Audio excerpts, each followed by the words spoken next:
নমস্কার বন্ধুরা, আশা করি আপনারা প্রত্যেকে ভালো আছেন, সুস্থ আছেন। আজকের যে বিষয়টা নিয়ে আমরা আলোচনা করব, আপনারা আমাকে মেসেজে জানিয়েছিলেন যে এই বিষয়টা নিয়ে আলোচনা করতে।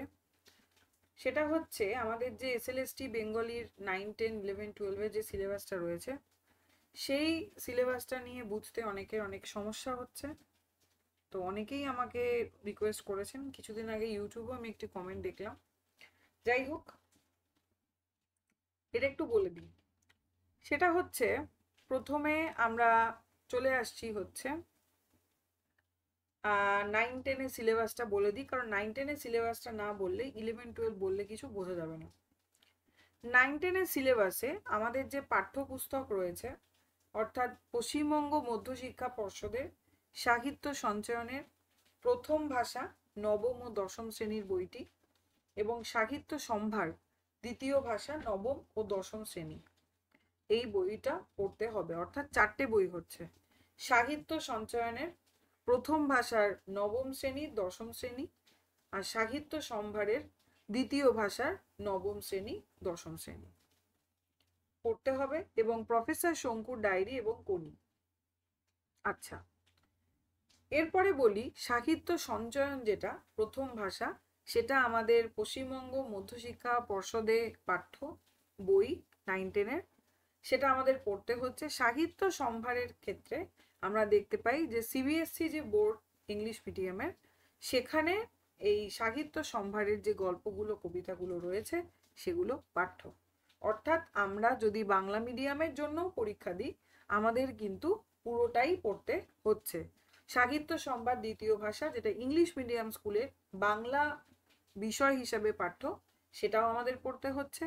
প্লাস সাহিত্য সঞ্চয়ন প্রথম ভাষা যেটা যেটা পশ্চিমবঙ্গ সরকারের পাঠ্য নবম দশম শ্রেণীর জন্য, সেটাও পড়তে হচ্ছে। অর্থাৎ এখানে আমরা 4টে বই পেলাম। এই বইগুলো কিন্তু আপনারা ওয়েবসাইটে পেয়ে যাবেন। নেক্সট হচ্ছে প্রফেসর শঙ্কুর ডায়েরি আমাদের পড়তে হবে এবং কোনি।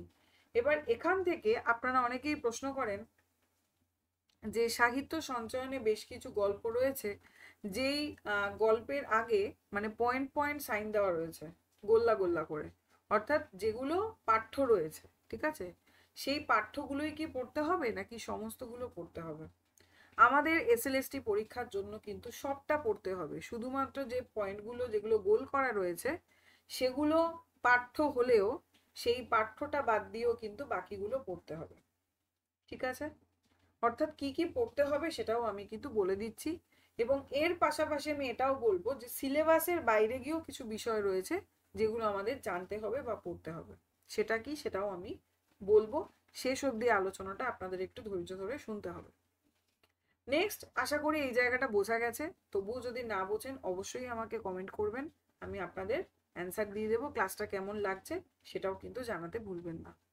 পরে চলে যাচ্ছি প্রশ্নের বিষয়, লেখক, পরিচয়, বিষয়বস্তু। এই জায়গাগুলো দেখবেন সাহিত্য সঞ্চয়ন বা সাহিত্য সম্ভার বইটা যদি আপনাদের কাছে থাকে, দেখবেন কোনো একটা গল্প বা কবিতার শেষে তার যে কবি বা ধরুন যে লেখক তার সম্পর্কে দেওয়া রয়েছে।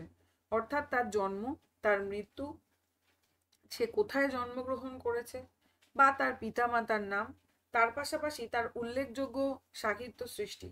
যদি আমরা আশাপূর্ণা দেবী ধরি, তাহলে সেখানে তার জন্ম মৃত্যুর পাশাপাশি তার যে ট্রিলজি, অর্থাৎ প্রথম প্রতিশ্রুতি, বকুল কথা, এই যে বিষয়গুলো না, সুবর্ণলতা, কোনগুলোর জন্য মানে খ্যাতি লাভ করেছেন তিনি, তিনি কবে রবীন্দ্র পুরস্কার পেয়েছেন, কবে জ্ঞানপীঠ পুরস্কার পেয়েছেন, কোন গ্রন্থের জন্য পেয়েছেন, এই যে ইনফরমেশনগুলো আপনারা দেখতে পাবেন বিভিন্ন গল্পের বা কবিতার শেষে দেওয়া রয়েছে, সেগুলো কিন্তু আমাদেরকে দেখে নিতে হবে। তাহলে এটা কিন্তু অনেকেই করেন না, অনেকেই জানেন না, শুধুমাত্র ভাবেন যে টেক্সট পড়লেই হবে, তা কিন্তু নয়। টেক্সটের পাশাপাশি ওই জায়গাগুলো আমাদের দেখতে হবে। নেক্সট আমরা চলে যাচ্ছি হচ্ছে, আশা করি পাঠ্যপুস্তকের বিষয়টা বোঝা গেছে। এরপরে হচ্ছে সাহিত্যের ইতিহাস। সাহিত্যের ইতিহাস প্রাচীন মধ্যযুগ, যেখানে রয়েছে চর্যাপদ, শ্রীকৃষ্ণ কীর্তন, চণ্ডীদাস, বিদ্যাপতি, জ্ঞানদাস, গোবিন্দ দাস, মুকুন্দ চক্রবর্তী, মুকুন্দরাম চক্রবর্তীর চণ্ডীমঙ্গল, ভারতচন্দ্র রায় অর্থাৎ অন্নদামঙ্গল কাব্য, বিজয়গুপ্ত কেতকাদাস ক্ষেমানন্দের মনসা মঙ্গল, বনরাম চক্রবর্তীর ধর্মমঙ্গল। কেন আমি নামগুলো বলছি? শুধুমাত্র মানে চণ্ডীদাস মানে মুকুন্দরাম চক্রবর্তী সম্পর্কে জেনে গেলে, এখানে মুকুন্দরাম চক্রবর্তী রয়েছে ঠিক, শুধু মুকুন্দরাম চক্রবর্তী সম্পর্কে জানলে কিন্তু চলবে না। মুকুন্দরাম চক্রবর্তীর যে চণ্ডীমঙ্গল কাব্য রয়েছে, সেই চণ্ডীমঙ্গল কাব্যের কটি খণ্ড রয়েছে, আকেটিক খণ্ড, বণিক খণ্ড, কোন খণ্ডে কি কি চরিত্র রয়েছে, কালকেতু উপাখ্যান কোন জায়গাতে রয়েছে, এই ছোট্ট ছোট্ট ইনফরমেশন গুলো আমাদের জানতে হবে। 2016 প্রশ্নপত্র যদি আপনারা দেখেন, আপনারা দেখবেন এরকম কিছু ভেতর থেকে কিন্তু প্রশ্ন এসেছে। ভারুদত্ত চরিত্রটা কোথায় দেখা যায়, কোন খণ্ডে দেখা যায়, বা কোন মঙ্গল কাব্যে দেখা যায়, এই ধরনের প্রশ্নের উত্তর করতে গেলে কিন্তু অন্তত স্টোরিটা জেনে রাখতে হবে, তার কিছু ক্যারেক্টারের নামও আমাদের জানতে হবে। ঠিক তেমনি ভাবে ভারতচন্দ্র রায়ের অন্নদামঙ্গল কাব্য, সেটাও আমাদের জানতে হবে। বিজয়গুপ্ত কেতকাদাস ক্ষেমানন্দের যে মনসা মঙ্গল কাব্য, সেটাও জানতে হবে। তার পাশাপাশি ঘনরাম চক্রবর্তীর ধর্মমঙ্গল কাব্যের বিষয়বস্তু কি, চরিত্রগুলো কি রয়েছে, হরিশ্চন্দ্র লাউ সেনের কাহিনী, কোন কোন ক্যারেক্টার রয়েছে, সেগুলো আমাদেরকে জানতে হবে। তার পাশাপাশি ঘনরাম চক্রবর্তী সম্পর্কে তিনি কোথায় জন্মেছেন, কি বৃত্তান্ত, ওভারঅল জানতে হবে। এছাড়াও ঘনরাম চক্রবর্তী ধর্মমঙ্গল কাব্য বাদে আর কোনো কাব্য লিখেছেন কিনা, লিখলেও কবে লিখেছেন, এই সমস্ত ইনফরমেশন জানতে হবে। ঠিক তেমনি ভাবে বাকিগুলোও তাই, কৃত্তিবাস ওঝা, মালাধর বসু, প্রত্যেকটা বিষয়ে কিন্তু একইভাবে জানতে হবে। এটা হচ্ছে প্রাচীন ও মধ্যযুগ। নেক্সট চলে আসছি হচ্ছে আধুনিক যুগ, যেটা হচ্ছে 20 শতক পর্যন্ত। আধুনিক যুগের ক্ষেত্রেও আমি সেম কথাই বলবো। এখানে গদ্য প্রবন্ধ, কাব্য সাহিত্য, কথা সাহিত্য, নাটকের ক্ষেত্রে যাদের নাম আপনারা পাচ্ছেন, প্রত্যেকের জন্ম, মৃত্যু, কোথায় জন্মগ্রহণ করেছেন, বাবা মার নাম, শ্রেষ্ঠ কীর্তি কি, কি কি পুরস্কার লাভ করেছেন, এবং কোন কোন বইগুলো গুরুত্বপূর্ণ। যদি মধুসূদন দত্ত ধরি, সেক্ষেত্রে তার অমিত্রাক্ষর ছন্দ, সনেটের ব্যবহার, একেই কি বলে সভ্যতা, বুড়ো শালিকের ঘাড়েরও, শর্মিষ্ঠা নাটক, কি দেখে, কোন নাটক দেখে তার নাটক তার লিখতে হবে বলে তিনি মনে করেছিলেন, এই সমস্ত খুঁটিনাটি তথ্যগুলো কিন্তু আমাদের জানতে হবে আধুনিক যুগ সম্পর্কে, প্রত্যেকের সম্পর্কে। এবং আমরা জানি, যেমন ধরুন প্রমথ চৌধুরীর বর্ষা বলে একটি প্রবন্ধ রয়েছে, যেটা আমাদের পাঠ্য রয়েছে। তাহলে সেখানে কিন্তু অলরেডি আমরা প্রমথ চৌধুরী সম্পর্কে একটু পড়ে নিচ্ছি, কিন্তু তার পাশাপাশি প্রমথ চৌধুরী আর কি সাহিত্য সৃষ্টি করেছেন, সেগুলো সম্পর্কেও কিন্তু আমাদের জানতে হবে। নেক্সট পোর্শনে চলে যাচ্ছি। আশা করি বোঝা যাচ্ছে। বাংলা সাহিত্যের নতুন দিগন্ত, অনুবাদ অনুষঙ্গ। ভারতীয় সাহিত্য অর্থাৎ কালিদাস, শূদ্রক, কবির, ইকবাল, এই যাদের কথা বলছে, 10 জনের কথা নাম রয়েছে, এদের সম্পর্কে আমাদের জানতে হবে। সেম ভাবে জন্ম, মৃত্যু, কোথায় জন্মগ্রহণ করেছেন, বাবা মার নাম কি, তার জীবনের শ্রেষ্ঠ কীর্তি কি, আর কোন কোন বই লিখেছেন, লিখলেও কবে লিখেছেন, এই সমস্ত বিষয়ে জানতে হবে। যেরকম হচ্ছে ভারতীয় সাহিত্য সম্পর্কে, ঠিক তেমনি ভাবে আন্তর্জাতিক সাহিত্য সম্পর্কেও। এমনকি এটাও জানতে হবে তার কোন বই বাংলায় অনুবাদ করা হয়েছে এবং সেই বইটা কে অনুবাদ করেছেন। এই ইনফরমেশন গুলো কিন্তু আমাদেরকে মনে রাখতে হবে, বিশেষ করে আন্তর্জাতিক সাহিত্যতে তো অবশ্যই। আন্তর্জাতিক সাহিত্য যেমন টলস্টয়, শেক্সপিয়ারের কোন বই, রোমিও জুলিয়েট বাংলায় কি নামে মানে প্রকাশ করা হয়েছে বা অনুবাদ করা হয়েছে, কে করেছেন, এই সমস্ত ইনফরমেশন গুলো আমাদেরকে জানতে হবে। নেক্সট চলে আসছি ইংরেজি থেকে বাংলায় অনুবাদ। এখানে যেটা হবে, আমাদের তো ওরকম তথাকথিত বঙ্গানুবাদ লিখতে দেবে না, হয়তো ছোট্ট ছোট্ট কিছু প্রবাদ দিয়ে দেবে, সেই প্রবাদের বাংলা কি হয় সেটা আমাদেরকে অপশন দেবে, করতে বলতে হবে। নেক্সট চলে আসছি হচ্ছে ব্যাকরণ। ব্যাকরণের ক্ষেত্রে কিছু আলাদা করে বলবার নেই, অবশ্যই আপনারা জানেন ধ্বনি পরিবর্তন, সন্ধি, সমাস, এই বিষয়গুলো, উপসর্গ, এই সমস্ত বিষয়গুলো খুব খুঁটিয়ে খুঁটিয়ে পড়ে আমাদেরকে জানতে হবে। এই হচ্ছে আমাদের মোটামুটি ক্লাস 9-10 জন্য যে সিলেবাস, সেটা আমি আলোচনা করলাম, যতটা সম্ভব হয় তাড়াতাড়ি বলার চেষ্টা করলাম। পরবর্তী পোর্শনে চলে যাচ্ছি। এটা নিয়ে অনেকের কনফিউশন, সেটা হচ্ছে 11-12 সিলেবাস সম্পর্কে। আচ্ছা, আমি একটু এটা ছোট করছি। 11-12 সিলেবাসটা আশা করি এবার মনে হয় ঠিক আছে। নিন 11-12 সিলেবাসের বিষয়টা বলি। প্রথমে চলে আসছি হচ্ছে পাঠ্যপুস্তক। কেন 9-10টা বললাম আমি বলছি, সেটা হচ্ছে, এটা বললেই আপনারা বুঝতে পারবেন কেন 9-10টা আমাকে মেনশন করতে হলো আগে, কারণ পুরোটাই আমি বলতে চাইছি। পশ্চিমবঙ্গ মধ্যশিক্ষা পর্ষদের দেখুন, সাহিত্য সঞ্চয়নের প্রথম ভাষা নবম দশম বই, সাহিত্য সম্ভার দ্বিতীয় ভাষা নবম দশম বই, প্রফেসর শঙ্কুর ডায়েরি কোনি। এইটুকু কিন্তু আমরা দেখেছিলাম যে ক্লাস 9-10 পরীক্ষায় বসতে গেলে এই পাঠ্যপুস্তকের এতটুকু পড়তে হবে। আবার আমরা দেখলাম 11-12 পরীক্ষা দিতে গেলেও কিন্তু এগুলো পড়তে হবে। তার মানে আপনারা যারা 11-12 জন্য রেডি হচ্ছেন, প্রস্তুতি নিচ্ছেন নিজেকে, তাদের কিন্তু 9-10 সিলেবাসটাও পুরোটা পড়তে হবে। নেক্সট চলে আসি। এইবার 11-12 যে পাঠ্য, তার সাহিত্য চর্চা নামক যে বইটি রয়েছে, প্রথম ভাষা, তার একাদশ দ্বাদশ শ্রেণীর যে বই সেটা পড়তে হবে। সাহিত্য কথা দ্বিতীয় ভাষা অর্থাৎ একাদশ দ্বাদশ শ্রেণী 11-12 এই বইটাও কিন্তু পড়তে হবে। ঠিক আছে, নেক্সট আমরা চলে আসি হচ্ছে কিভাবে পড়বো, কি পড়বো তো বলেই দিয়েছি, আগেরটার মতোই করতে হবে। এবং এর প্রত্যেকটা গল্পের নিচে নিচে তার লেখক কবি সম্পর্কে যে রয়েছে সেগুলো সম্পর্কেও আমাদের জানতে হবে। এরপর এটা ভীষণ ইম্পর্টেন্ট, সেটা হচ্ছে বাঙালির ভাষা সংস্কৃতি বলে একটি বই রয়েছে একাদশ শ্রেণীর, এবং বাংলা ভাষা শিল্প সাহিত্য সংস্কৃতির ইতিহাস বলে দ্বাদশ শ্রেণীতে আরেকটি বই রয়েছে। এই দুটো বইও কিন্তু আমাদের খুঁটিয়ে পড়তে হবে। একটাই রয়েছে বাংলা গানের ইতিহাস, নৃতত্ত্ববিদ, এই সমস্ত বিষয় সম্পর্কে রয়েছে।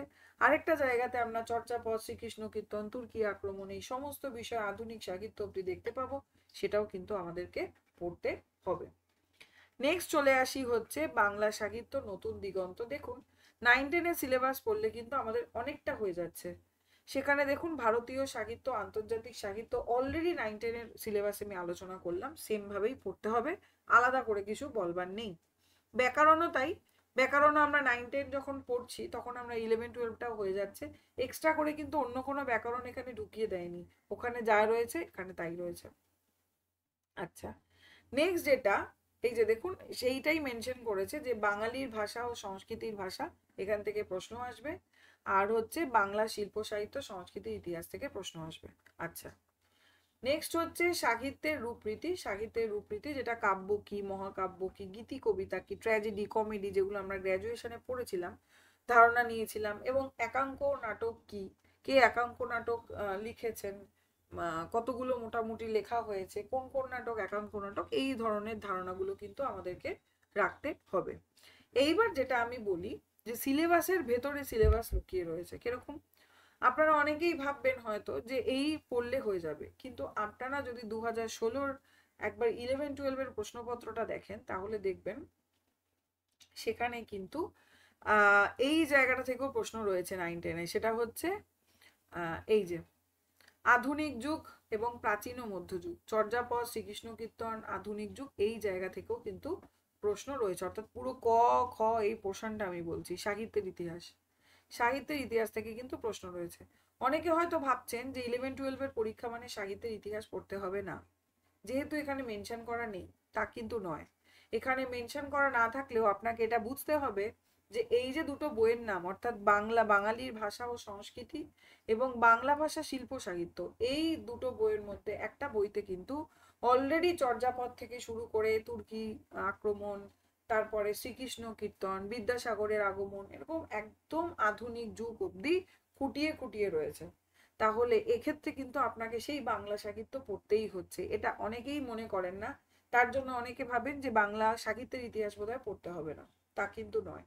মানে মোদ্দা কথা হলো 9-10-এর পুরো সিলেবাস আপনাকে ঠোঁটস্থ মুখস্থ করতে হবে, তাহলেই আপনি যেমন 9-10 পরীক্ষা দিতে পারবেন, তাহলেই আপনি 11-12 পরীক্ষা দিতে পারবেন। এবং 9-10-এর সিলেবাসের পাশাপাশি এক্সট্রা কি পড়তে হচ্ছে, এক্সট্রা পড়তে হচ্ছে এই যে টেক্সট বুকগুলো, অর্থাৎ সাহিত্য চর্চার একাদশ দ্বাদশ শ্রেণী, সাহিত্য কথার একাদশ দ্বাদশ শ্রেণী, এবং তার পাশাপাশি বাঙালির ভাষা সংস্কৃতি বইটি, এবং বাংলা ভাষা শিল্প সংস্কৃতির ইতিহাস, এটা আপনাকে এক্সট্রা পড়তে হচ্ছে 11-12-এর পরীক্ষার জন্য।